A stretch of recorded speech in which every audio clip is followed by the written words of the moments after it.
going on, you guys? It is yours truly, the real Sakurai here, and if you guys follow me on Twitter, I mentioned on Tuesday that there was going to be a phenomenon of death battles we were going to be looking at.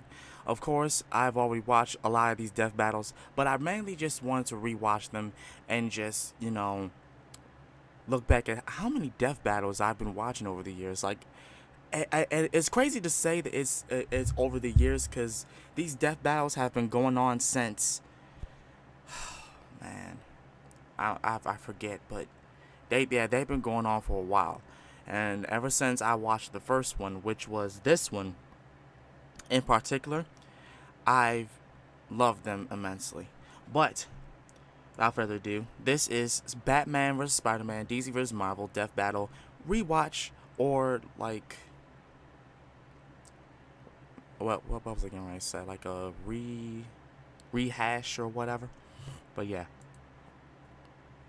let's get involved with this death battle as soon as there we go.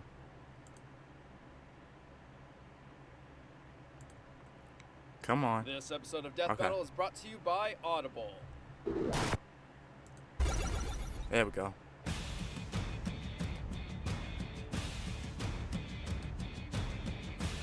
They're the guardians of the night, the superhuman saviors of the lone and helpless. Bruce Wayne, the Batman. And Peter Parker, the Spider-Man. It's no secret that given time for prep, both Batman and Spider-Man and you can tell that these were like really old death battles because their voices are a little more different. And it's our job to analyze their weapons, armor, and skills to find out who would win a death battle. The Dark Knight is a master of the shadows. Using intimidation as a weapon, he patrols the streets of Gotham City. You know you're doing something right when people are terrified at just your shadow. After his parents were murdered by a common thug, Bruce Wayne dedicated his life to fighting the criminal underworld. He achieved 12 master degrees, studied 127 martial arts, and perfected escape artistry. Given enough time, he can escape any conceivable trap. Batman has pushed himself to the limits of the human body. He can bench press 1,000 pounds and has great aim and reflexes. The Batsuit was designed to be the ultimate flexible combat armor. While the pointy ears are a bit much for me, the armor can stop knives and gunfire. His memory cloth cape can be used as a glider, and the entire suit is lined with a 200,000-volt electrode network. I guess when you're a billionaire, you can afford to turn yourself into a frickin' human taser. The gadgets from Wayne's never-ending funds don't stop there. His utility belt carries dozens of different tools that can get him out of practically any situation. That belt has pretty much everything. Grappling hook, explosives, beer. Maybe not that last one, but mine would. Notable gadgets include a gas mask, tear gas, smoke pellets, a kryptonite ring, remote detonated plastic explosives, and his trademark grapple gun. He also carries a large supply of collapsible shurikens. The batarangs! And if throwing a razor-sharp object at people isn't enough, he's got several types, like electric shock, knockout dart, and grenade. Despite having the build of an Olympic athlete, the Caped Crusader's greatest feats are attributed to his detective skills. Right. He can anticipate attacks through muscle movement and memorize the smallest details, even the shape of a cheek he's punched. And while Batman is only human, his achievements stand among gods. He's a founding member of the team of superheroes known as the Justice League, and he's even fought Superman.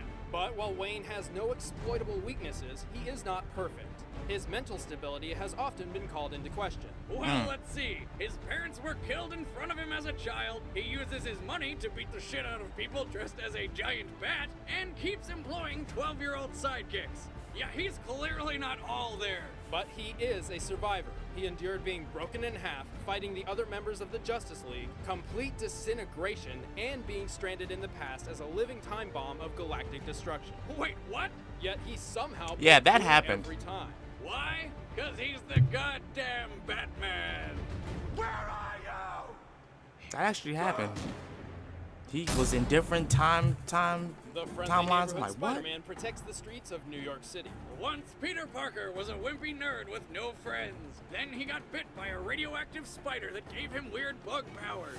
And now he's a radioactive superhero with no friends. Though after some practice and superheroing, he finally got himself laid. A lot, actually. A clever photographer and science major, Spider-Man is not only incredibly powerful, but also a genius in strategy and science. Using these skills, he created 2 wrist-mounted web shooters, which let him swing around the city. You know, if he was so smart, wouldn't he make the web shoot out of his butt like a real spider? No. First, it's not their butt. It comes out of their... Spider-Man, wrap some webs like a spider can.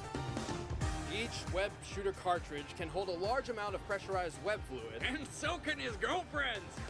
I'll be here all week. and features a rotating carousel to replace the empty ones. His spider powers give him superhuman strength, speed, agility, and durability. He can run up to 200 miles per hour, lift over 10 tons, and take a friggin' grenade to the face. He can even knock a dinosaur out cold with a single punch. Suck it, Denver! Also, by altering his body's electron attraction, Spider-Man can crawl along any surface. But his most advantageous power is the spider sense. It acts kinda like a warning signal, like caller ID when your ex-wife's calling for alimony. Actually, the spider sense is much more than a simple alarm. It gives Peter omnipresent detection of his surroundings. This is how he swings through New York without looking where he shoots his webs. And unlike his human senses, it is not affected by gases and toxins unless specifically tailored to the spider sense itself. However, it's up to Spider-Man to recognize and react to its warnings, so it can be tricked if he doesn't think he's in danger. Still, paired with his speed, Spider-Man is almost untouchable. He can even dodge automatic fire. His unique martial art, the Way of the Spider, utilizes the spider sense to its fullest. Spider-Man can go toe-to-toe with the most advanced masters of combat, even while blindfolded. No wonder other superheroes don't like this guy. I mean, the friggin' spider sense does everything for him. Speaking of which, somehow Spider-Man once tried to join the Justice League, but was rejected by Batman. Ouch. I bet he wishes he could fight old bats in a battle to the death. Oh, wait! For all his amazing powers, Spider-Man is not invincible. His bright and colorful costume makes stealth difficult, his durability has limits, and the oddly specific ethyl chloride pesticide is his kryptonite. Also, any enemy with speed comparable to his can outmatch his spider sense. Still, if those are his only limitations, how come sometimes he gets shot by a stray bullet? Lazy writing. Wait! Who are you? Lazy writing. You know who I am. I do? Your friendly neighborhood Spider-Man. Alright, the combatants are set. Let's end this debate once and for all. It's time for a Commercial break. commercial break! But right now, it's time for a death battle!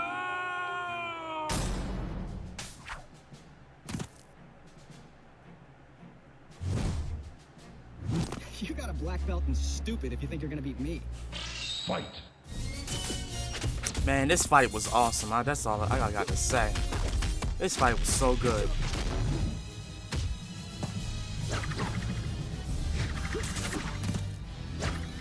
Just not your day,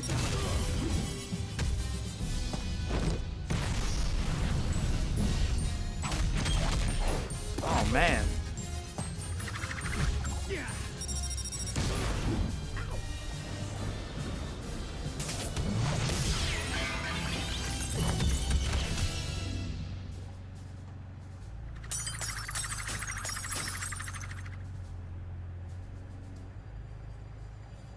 Yeah, of course, Batman would turn on the lights and do that.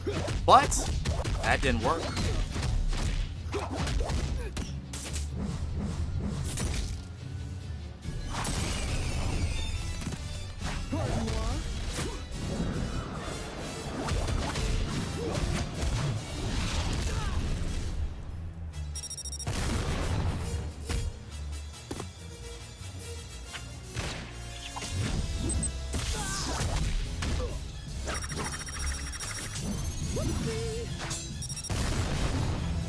Having fun yet?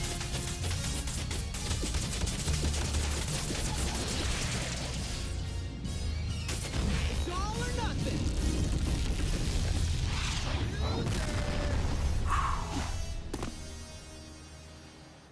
Sorry about that. Web swing! Now see, Damn, that was brutal! I was Shoot torn again. when I watched Despite this for the Batman first possessing time more because skill and knowledge, this is Spider-Man's both abilities of my ultimately favorite overpowered his superhero arsenal. To be characters. fair, bats might have been able to deal with Spidey's strength and speed, but that Both damn of them are my spider sense favorites, so I changes was everything. like, what? Right, the spider sense counters surprise and stealth, Batman's most valuable weapons. But how could Batman lose to a wimpy spider nerd when he defeated the entire Justice League on his own? Many of Batman's greatest achievements have required weeks or months of preparation and planning, which can hardly be compared to the one-on-one confrontation of a death battle. Keep in mind, if we had given Batman prep time, the same would be done for Spider-Man. Yep. And all of Wayne's money and the Commissioner's men couldn't put Batman together again. The winner is Spider-Man. Thanks for watching Death Battle, but I'd love you even more if you watch some. But yeah, that was one of my most favorite death battles, and like I said, one of my most first ones, because it was Spider-Man versus Batman. Like I had to see that death battle. Then after that, I started to watch a whole bunch of other death battles, and they just kept on coming and coming and coming. And I was like, wow, this is something I'm gonna be addicted to. But other than that, thank you guys for watching this with me. I hope you guys enjoyed it. If you guys did, be sure to like, comment, and subscribe. Share this video with like Twitter, Facebook, Instagram, as such. This has been The Real Sakurai, and I will see you guys later. Peace.